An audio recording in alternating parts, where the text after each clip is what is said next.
Bonjour et bienvenue sur l'espace dédié au site mécaniqueuniverselle.net, le site qui vise à démontrer que l'humanité dans son ensemble évolue vers son ultime perfection. Cette ultime perfection, c'est l'accession à l'extase facile. Voilà, c'est la paix universelle. Donc il faut que toutes les conditions évidemment soient réunies pour pouvoir vivre cet état d'extase. Donc ça veut dire qu'il faut que qu'on ait finalisé le monde. Et on sait qu'on peut le finaliser maintenant. Il y a 5, 6, 10 siècles en arrière, c'était pas possible. Maintenant, on a tous les moyens de faire de cette planète un paradis, de faire des villages 100% écologiques, qui ne pompent plus du tout sur la planète, qui respectent complètement la nature, l'environnement. On est capable déjà de faire ça. Il faudra encore quelques siècles d'évolution. Les gens y travaillent, hein, c'est inouï. On voit, là, il y a sur tous les continents, de partout. J'ai regardé sur TikTok un gars en Afrique qui a inventé une voiture qui fait... une voiture avec des panneaux solaires, etc., qui fait 600 ou 700 km, qui a une autonomie inouïe. Et on peut imaginer quand la créativité de l'Afrique, qui est inouïe, aura les moyens d'exprimer vraiment, elle commence, hein, vraiment, ça commence, c'est là, c'est parti sur toute la planète, hein. Et c'est à tous les niveaux, on peut en dire autant de l'Occident, de l'Asie, etc., de l'Amérique. Donc, cette créativité, elle est à l'œuvre, elle est partie, on ne l'arrêtera pas. Et évidemment, donc, on construira toutes les structures techniques pour que l'humanité vive dans ce paradis que nous construisons sans le savoir. On atteindra ce paradis-là. Il faudra peut-être 2, 3, 4, 5 siècles, possiblement, peut-être 10 siècles même. Mais quel est le problème? L'humanité, elle a franchement le temps. Personne n'est pressé là-dedans. L'homme, il est pressé parce que nous, on voudrait que les souffrances s'arrêtent, que la paix arrive, que la fraternité s'impose, etc. Mais l'évolution de l'humanité a sa propre mécanique. On ne peut pas accélérer l'évolution sans poser un problème à l'évolution. On ne peut pas, voilà, par exemple, le communisme a essayé d'imposer l'égalité avant que la conscience humaine, l'esprit humain soit apte à vivre l'égalité. On n'est pas encore apte à vivre l'égalité. On a encore trop de pulsions. Ces pulsions, il faudra encore les faire régresser, qu'elles diminuent, etc., pour que on puisse penser en termes d'égalité. Mais globalement, la plupart des gens veulent un peu mieux que le voisin, sont en compétition, aiment la compétition, aiment dominer, etc., etc. Donc, il y a un temps pour de l'évolution de l'humanité. Mais c'est notre but. Alors, je vais reprendre cette vidéo que je commentais depuis 2 ou 3 vidéos que j'ai faites, cet audio que j'ai commandé, ce podcast. C'est une émission de Avec philosophie sur France Culture,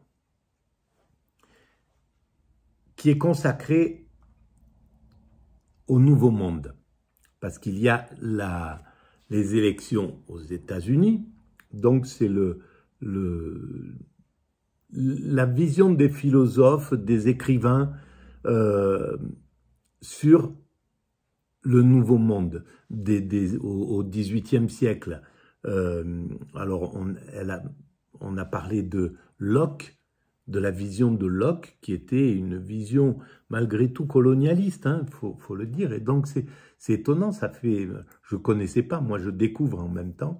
Donc je voyais Locke vraiment plus proche du spirituel, mais vraiment du spirituel. Donc quand on est proche du spirituel, vraiment, de la spiritualité, on ne peut pas imaginer qu'il n'y a pas l'égalité, qu'on peut abuser autrui, qu'on peut le piller, qu'on peut le voler, qu'on peut utiliser son territoire en disant que, puisque c'est des nomades qui cultivent pas la terre, cette terre, elle peut nous appartenir, elle appartient à celui qui en trace les limites.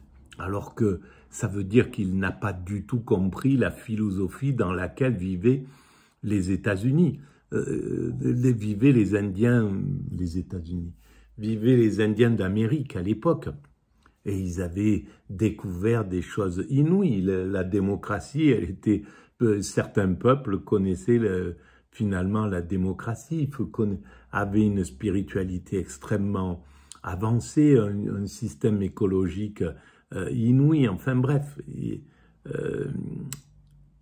Donc, il ne les a pas vus, tout simplement comme tout colon, tous les systèmes coloniaux ne peut pas voir celui qu'il colonise. C'est impossible. S'il le voyait, il est obligé d'arrêter la colonisation et de lui dire, bon, on partage la terre, je te respecte, je te considère comme mon égal, etc. C'est obligé. Donc, ça veut dire qu'il est obligé de ne pas le voir en tant qu'être humain, de le voir en tant qu'objet, en tant qu'inférieur, en tant que n'importe quoi. Mais ça, c'est valable pour tous les esprits coloniaux. Ceux qui sont à la télé actuellement, ils fonctionnent avec ce même mécanisme. C'est ce qui fait qu'ils font un occidentalocentrisme absolu, que quand il se passe quelque chose de dramatique en Occident, c'est tout de suite quelque chose d'inouï. Et quand il peut se passer des trucs gravissimes en Afrique, et ils s'en occupent pas, ils ont pas, donc c'est des esprits coloniaux qui squattent nos médias et qui squattent l'Occident. Hein. L'Occident, on est encore dans cet esprit colonial. Je parle des dominants, de l'esprit dominant. C'est ce qui fait que on sort difficilement de la France-Afrique, on sort difficilement de l'esprit du pillage, qu'on a du mal à partager le pouvoir avec les autres, à respecter l'ONU, etc. On peut abuser l'ONU pour aller massacrer ces peuples pour le bénéfice de quelques fous furieux. Voilà, on est dans un mécanisme comme ça. Alors là, je pense qu'on a attaqué la partie qui s'occupe de Chateaubriand. On a vu avec Locke, et là, c'est Chateaubriand. Saint-Pierre, publié en 1789. Ce livre ne se passe pas en Amérique. Il se passe à l'île Maurice, à l'île de France, comme on disait. Désolé. Et c'est quand même un grand mythe de l'état de nature magnifique. Je crois que c'est Atala. Pour le coup, un peu d'empathie à l'égard des esclaves, puisque je rappelle que Paul et Virginie s'enfuient un jour. Ils ont été élevés comme frères et sœurs. Ouais. Et puis un jour, ils s'enfuient de chez eux, ils découvrent la nature et ils voient qu'une esclave a essayé de s'évader. Elle se fait reprendre et ils voient qu'elle va se faire torturer. Paul et Virginie, c'est un livre important pour Chateaubriand. Ah oui, pour Chateaubriand et pour l'ensemble de sa génération, on a un petit peu oublié, je crois, maintenant, le succès extraordinaire qu'a connu cet ouvrage. Alors, on pourrait dire c'est un modèle pour Chateaubriand. Bon, d'abord, j'avais eu l'occasion de le montrer. Quand on compare les intrigues de Paul et Virginie et d'Atala, on s'aperçoit qu'il y a beaucoup de ressemblances. Et puis, surtout, on pourrait dire que Chateaubriand a repris le projet de Bernardin de Saint-Pierre de renouveler tout l'héritage de l'idylle qui nous venait de l'Antiquité, le renouveler en le transposant sur de nouvelles terres. Donc ce sera pour Chateaubriand l'Amérique. Mais le projet descriptif, le projet esthétique est le même. Avec la mort, à l'instant, le côté impossible de cet amour, dans les deux cas, ça se termine très mal. Oui. Oui, il y a vraiment une relation de ressemblance hein, dans l'histoire d'amour. Je reviens un instant là en arrière puisque vous parliez de l'opinion par rapport à l'esclavage. Chez Chateaubriand, il va y avoir cette identification empathique à l'égard des esclaves. Ce sera visible plus tard. Dans les Mémoires d'Outre-Tombe, il y a une scène très émouvante où Chateaubriand donc rencontre une esclave et conclut le paragraphe d'une façon très brève et en même temps très suggestive. Il dit que il constate que c'est une esclave qu'il a reçue sur cette terre de liberté que prétend être l'Amérique. Oui, la phrase « Ce fut une esclave qui me reçut sur la terre de la liberté ». Et oui. Donc le romantisme, puisque c'est quand même de ça qu'il s'agit là, qui est en train de naître, et il en sera un éminent représentant. Le romantisme va faire de la nature sauvage quelque chose d'extraordinaire et aussi développer une certaine empathie avec la situation des Noirs esclaves américains. Alors, on peut voir que là, c'est avant-gardiste dans ce sens-là. On pourrait dire que, heureusement, il y avait ces deux courants pendant toute la période de l'esclavage, de la colonisation, et aujourd'hui on le voit encore, il y a des endroits où se joue la colonisation et on voit à quel point ça révolte le monde, et c'est très important. Au fond, c'est pour ça que quand sur ma théorie, le bien et le mal construisent le bien. Voilà, malheureusement, c'est le travail conjoint du bien et du mal qui favorise le bien de l'évolution.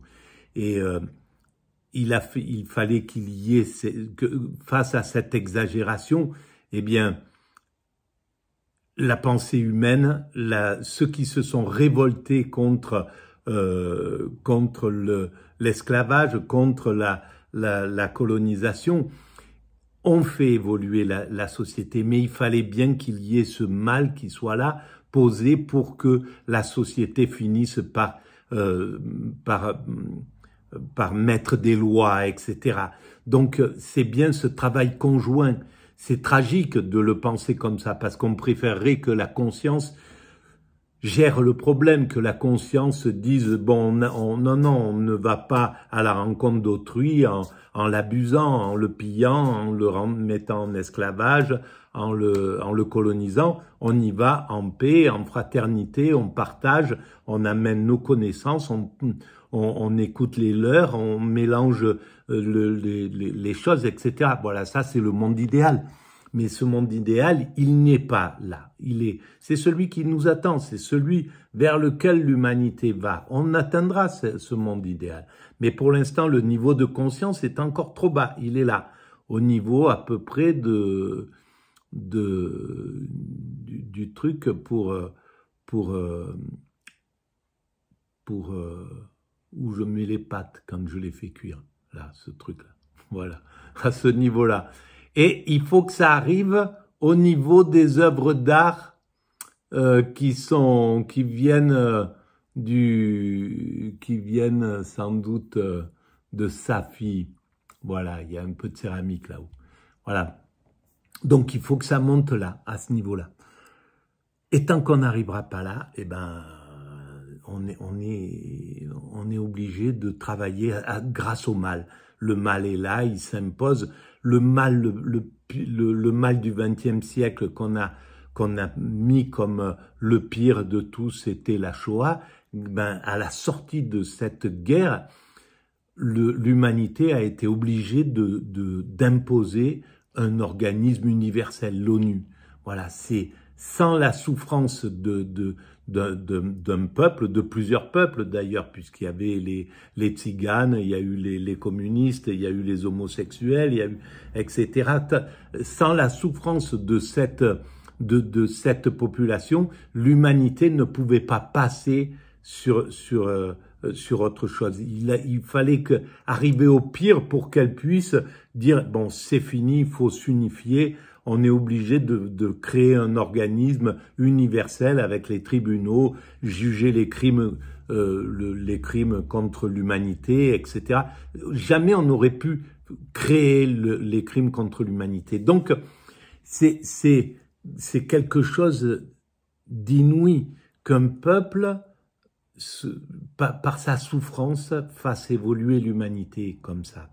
Et c'est encore le cas. Et c'est quelque chose que seule la complexité pourra comprendre. L'engagement du peuple juif dans l'évolution de l'humanité. Il faut, par sa souffrance, et pas que par sa souffrance, par son intelligence, par sa bienveillance, par sa réflexion, même par sa surdité, parfois, comme on peut le voir aujourd'hui. Elle oblige la société humaine, elle oblige l'ONU, aujourd'hui, par exemple, à prendre ses responsabilités, à devenir le père qu'il doit être. C'est l'enfant qui lui dit « Je vais t'emmerder tant que tu ne deviendras pas un père. Je vais te montrer à quel point tu es lâche. Je vais montrer à tout le monde à quel point tu me laisses faire. Tu me laisses comme un enfant qui réclame à son père de l'arrêter, qui réclame à ses parents de le calmer en réalité. » Voilà. Et ça, il n'y a que la complexité qui peut le comprendre. Voilà.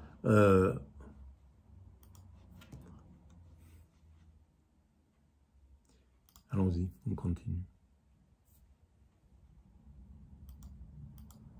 Oui. Oui, tout à fait, tout à fait.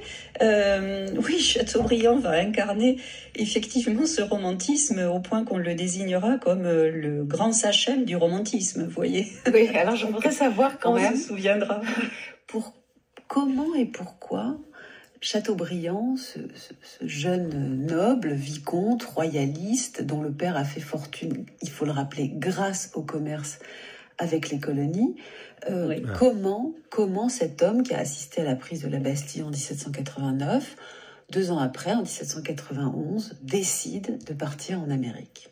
Qu'est-ce qui se passe? Il veut fuir, et peut-être qu'il y a des dangers en tant que noble pendant la Révolution française. Oui. Qu'est-ce qu'il y a dans sa tête quand il s'embarque? Ah oui, hein, là aussi, il l'explique dans les Mémoires d'Outre-Tombe. Il dit que on était arrivé à un moment où le seul fait d'être aristocrate, faisait que l'on était en danger.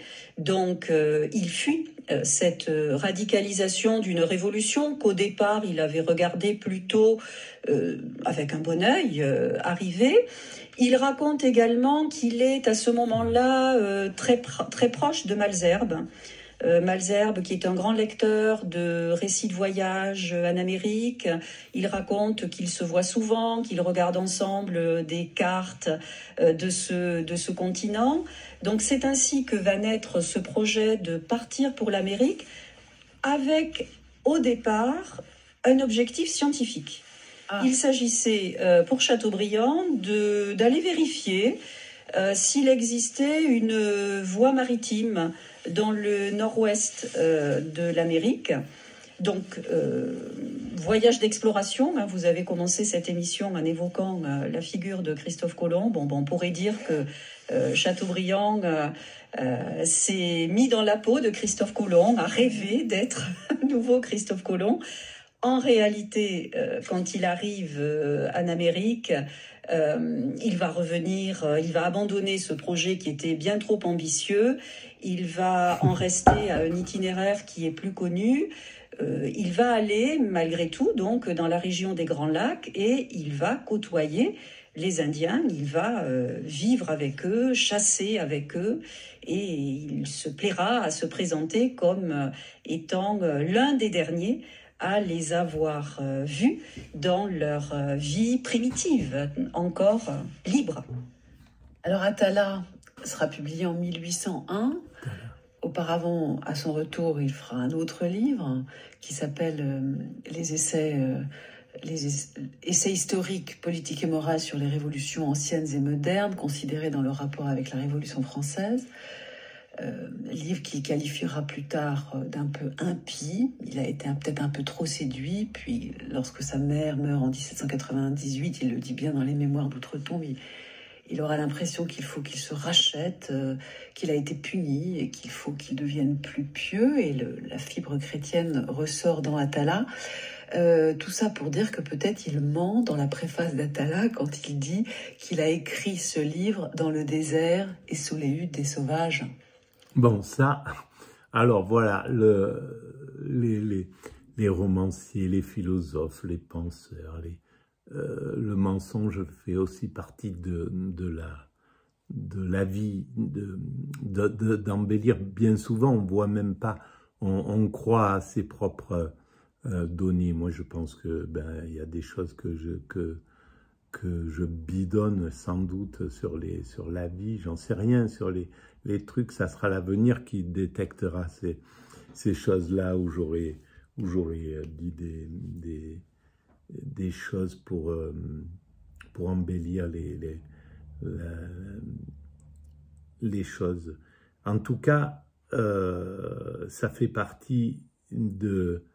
Mais maintenant, on voit qu'il y a plus rien qui passe à l'as, c'est fini. On le voit dans tout ce qui est... dans le pillage intellectuel, il y aura plus... C'est fini, voilà. L'humanité est rentrée dans le siècle, véritablement dans le siècle des Lumières, est rentrée dans l'ère des Lumières. Elle est rentrée avec ces gens-là, hein, ils faisaient partie des Lumières, les John Locke, etc. Chateaubriand, c'est romantique. Ils étaient dans cette période des Lumières, donc de ceux qui voulaient éclairer le monde tel qu'il était, etc., qui pensaient que la raison allait pouvoir expliquer le monde, et ils avaient raison de chercher cette chose-là. Simplement, c'est pas la raison qui explique le monde, c'est le corps, c'est l'extase. Fabien Bersegol, mise en scène, un gros pipeau, typique de Chateaubriand qu'on adore, mais bon, oui. Mais quand même, c'est pour rappeler que, certes, il a beaucoup lu de récits de voyage pour rédiger Atala, mais c'est quand même pour rappeler que c'est une fiction qui se nourrit de ce qu'il a vu aussi là-bas. Voilà, après, bon, évidemment, ça arrive dans l'écriture à un moment particulier, 1 an avant le génie du christianisme. Et d'ailleurs, si j'ai bien compris, Atala fera partie de l'ensemble génie du christianisme. Alors voilà ce que je vous propose maintenant, c'est de l'écouter, parce que Chateaubriand, c'est quand même une plume inimitable. Nous allons écouter le prologue, la description des rives du Mesca-CB, j'espère que je prononce correctement. C'est extraordinaire et ça dit tout de la nature pour le romantique Chateaubriand. Écoutez. Alors, c'est ça, le romantisme apporte une part de vérité, comme tout d'ailleurs. Comme tout système, comme toute pensée. Quand tous les fleuves se sont gonflés des déluges de l'hiver, quand les tempêtes ont abattu des pans entiers de forêt, les arbres déracinés s'assemblent sur les sources. Bientôt, les vases les cimentent, les lianes les enchaînent. Et les plantes, prenant racine de toutes parts, achèvent de consolider ces débris. Charriés par les vagues écumantes, ils descendent au Mesca-CB. Le fleuve s'en empare, les pousse au golfe mexicain, les échoue sur des bancs de sable et accroît ainsi le nombre de ses embouchures. Par intervalles, il élève sa voix, en passant sous les monts et répand ses eaux débordées autour des colonnades des forêts et des pyramides des tombeaux indiens. C'est le Nil des déserts. Mais la grâce est toujours unie à la magnificence dans les scènes de la nature. Tandis que le courant du milieu entraîne vers la mer les cadavres des pins et des chênes, on voit sur les 2 courants latéraux remonter le long des rivages des îles flottantes, de pistia et de nénuphars, dont les roses jaunes s'élèvent comme de petits pavillons. Des serpents verts, des hérons bleus, des flamants roses, de jeunes crocodiles s'embarquent passagers sur ces vaisseaux de fleurs, et la colonie, déployant au vent ses voiles d'or, va aborder endormi dans quelque anse retirée du fleuve. La plume inimitable de Chateaubriand dans Atala, en 1801. Nous curieusement, à cette époque-là, beaucoup écrivaient avec cette qualité d'écriture. Ça me rappelle quelqu'un qui parlait pirates, qui a écrit sur les pirates. Et mission consacrée au Nouveau Monde, à cette idée qui a tellement bouleversé les Européens. Nous avons parlé du XVIIe siècle avec John Locke. Là, nous sommes à la toute fin du XVIIIe et au début du XIXe siècle avec Chateaubriand. Et nous allons continuer un tout petit peu avec Chateaubriand, puisque le voici qui décrit la communauté indienne qu'il découvre là, convertie par le père Aubry.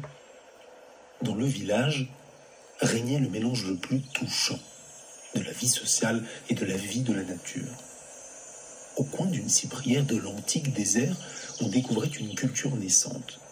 Les épis roulaient à flots d'or sur le tronc du chêne abattu, et la gerbe d'un été remplaçait l'arbre de 3 siècles. Partout, on voyait les forêts livrées aux flammes, pousser de grosses fumées dans les airs. Donc la gerbe d'un été, c'était le blé qu'on montait en gerbe à l'époque, remplace l'arbre de 3 siècles. Donc combien de forêts ont été détruites? Alors évidemment, lui, il le voit sous la forme du progrès, de la technologie, etc. Parce qu'à l'époque, on se souciait très peu de la nature, mais les Indiens s'en souciaient, avaient compris déjà cette chose. Ils étaient déjà au contact de ça. Ils devaient être révoltés par le massacre de la nature qui était faite sous leurs yeux. Et la charrue se promenait lentement entre les débris de leurs racines. Les arpenteurs, avec de longues chaînes, allaient mesurant le... Les arpenteurs, c'est ceux qui découpent le terrain en parcelles, etc., etc. Terrain. Les arbitres établissaient les premières propriétés. L'oiseau cédait son nid. Le repère de la bête féroce se changeait en une cabane. On entendait gronder des forges, et les coups de la cognée faisaient pour la dernière fois mugir des échos expirant eux-mêmes avec les arbres qui leur servaient d'asile. J'irais avec ravissement au milieu de ces tableaux, rendus plus doux par l'image d'Atala et par les rêves de félicité dont je berçais mon cœur. J'admirais le triomphe du christianisme sur la vie sauvage. Je voyais l'Indien se civilisant à la voie de la religion. J'assistais aux noces primitives de l'homme et de la terre. L'homme, par son grand contrat, abandonnant à la terre l'héritage de ses sueurs, et la terre s'engageant en retour à porter fidèlement les moissons, les fils et les cendres de l'homme. Il y a une incapacité de se mettre à la place de l'Indien en réalité. Voilà, donc là c'est vraiment, c'est pas, bien sûr que c'est lyrique, c'est extrêmement bien écrit, etc., etc.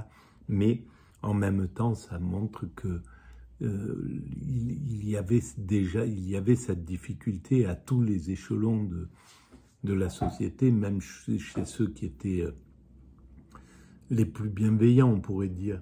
Au final, voilà, le christianisme, c'est tout. L'autre n'existe pas. Et ça rappelle ce livre de Camus où l'autre c'est l'étranger, c'est l'arabe, mais il n'a pas de nom, il n'a pas. Cet état d'esprit, c'est tragique, hein, mais c'est comme ça, c'est l'état d'esprit colonial. Et ça, c'est ce que l'humanité doit quitter. Et on le fait, mais il faut l'arracher. C'est quelque chose qui est incrusté, qui a le poids. Lui, il avait déjà Chateaubriand en 1800. S'il écrit en 1800, il y avait déjà 400 ans que la colonisation de l'Amérique était en route, 300 ans. Donc ça faisait beaucoup, c'était déjà dans les esprits, c'était déjà dans la conscience de l'Occident. L'éducation se faisait comme ça, nos colonies, etc., qui ne tenaient absolument pas compte d'autrui. Et donc ça a construit une façon de penser qui est narcissique, qui ne voit pas l'autre, qui n'accède pas à son empathie. à sa capacité empathique.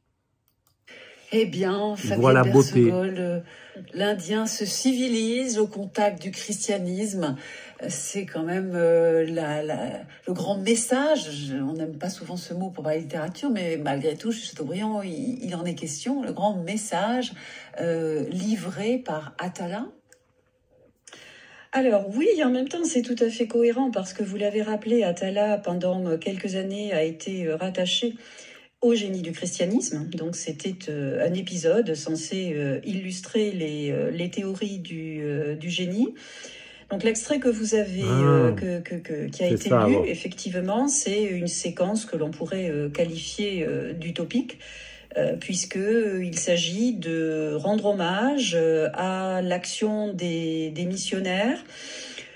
C'est une description, il faut bien l'avouer, quand même très idéalisée, très stylisée. Le missionnaire en question, donc le père Aubry, se révèle être un homme religieux particulièrement tolérant.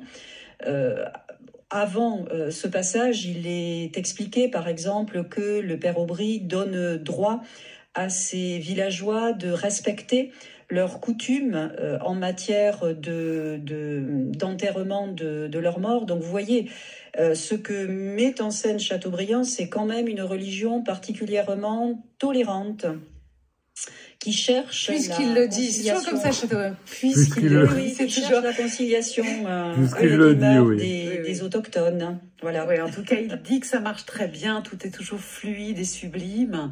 La rencontre du christianisme et des Indiens d'Amérique. Nous savons bien que les choses ne se sont pas tout à fait déroulées ainsi. Mais surtout, il a des propos pour dire, par exemple, que le père Aubry les a convertis et ils ont été étonnés de voir en lui, je cite, un humble courage, quelque chose qui leur était inconnu et qui surpassait tous les courages de la terre. Plusieurs d'entre eux, frappés de cette mort, se sont faits chrétiens. On peut lire la chose comme on veut, c'est quand même un éloge d'un courage chrétien exceptionnel par rapport auquel les Indiens courageux ils n'arrivaient pas à la cheville de ce courage-là. Ben oui, et c'est exactement ça, c'est juste le fait de ne pas voir l'autre.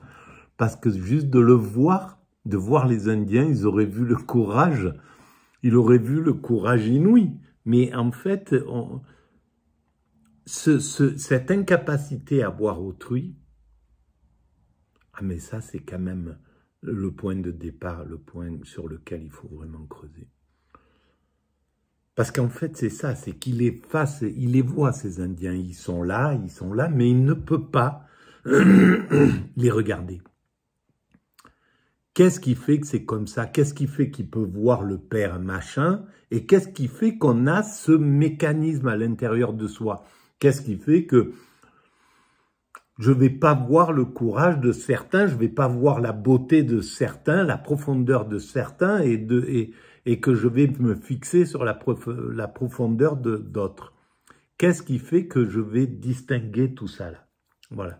Ça, c'est quand même quelque chose. L'humanité dépassera ce mécanisme-là, mais il y a du boulot. Je lis bien là ou je force? Oui. Le passage auquel vous faites référence, alors c'est un passage un peu particulier. C'est le moment où la mission du père Aubry va être détruite par une autre tribu indienne, et ces Indiens, donc qui sont les agresseurs, vont faire subir au père Aubry toutes sortes de supplices et vont être très étonnés effectivement par le courage dont il fait montre à ce moment-là, au point pour certains de se convertir. Oui, voilà, donc effectivement. Et finalement, une petite question sur Chateaubriand. Il y a de l'empathie. On ne peut pas ignorer que ces aventuriers qui partaient, que le père Aubry sans doute, et que bien d'autres étaient courageux. Il y a quelque chose où le courage, c'est juste l'acceptation de la mort. Une fois qu'on l'a accepté dans sa tête, voilà, il y a plus grand chose qui fait peur. Et mais cette acceptation, les Indiens la connaissaient déjà depuis longtemps. Et voilà. américains. Il y en a aussi, semble-t-il, mais plein de condescendance à l'égard des Amérindiens et en occultant un peu ce qu'il y a eu de terrible dans le sort qui leur a été réservé. Alors, oui, non, on peut dire ça. Non, je ne parlerai pas de condescendance parce que à la fin d'Atala, déjà, il y a une véritable identification je suis d'accord, il n'y a pas de condescendance avec ces Indiens décimés, chassés de leurs terres. Et cette compassion vraiment sera grandissante dans les mémoires d'outre-tombe où là, il y aura... Voilà, c'est ça, il n'y a pas de condescendance. Alors, c'est peut-être ce qui va distinguer deux types d'état d'esprit. L'état d'esprit qui idéalise le christianisme, le génie du christianisme, et ça l'empêche de voir la beauté de l'autre culture. Et celui qui est dans le mépris de l'autre culture et pour affirmer la sienne. Il y a, à mon sens, il y a le narcissisme et l'égocentrisme en sorte, peut-être, on pourrait dire, mais c'est deux énergies vraiment différentes.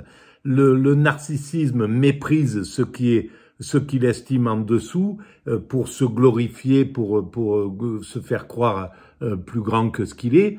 L'égocentrisme a une véritable image de soi qui est grandiose, mais qui est presque juste, parce que c'est vrai qu'il y avait des qualités dans toutes ces choses-là. Il voit que les qualités, il voit pas les défauts de cet ordre-là, mais sans mépriser les autres. Il y aura des propos très durs à l'encontre des colons. Voilà, ça va arriver plus tard dans l'itinéraire de Chateaubriand, dans les Mémoires d'outre-tombe, publiées donc posthumes. Là, enfin, il libérera une plume très critique à l'égard de ce qu'ont fait les colons là-bas. Mais je pense qu'il le voyait. Oui, très critique aussi d'une manière générale. C'est énorme. Hein. À l'égard de l'évolution des États-Unis. Hein. Là, il va vraiment considérer que les promesses que l'on avait pu mettre dans cet imaginaire du nouveau monde, ces promesses, en réalité, sont en train de se défaire. Hein.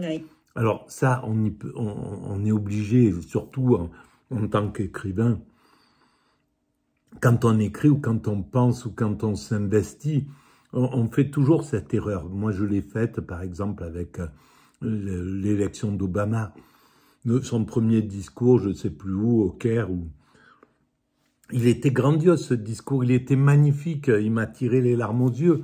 Et j'étais complètement, voilà, le monde avait changé, il y avait Obama qui arrivait là, ça y est, on allait passer sur l'universel, il y avait cette vision. Et la finalité de ça, c'est une catastrophe, ça fait même, à la limite, on partirait dans l'effet inverse. La déception est tellement grande qu'on a envie de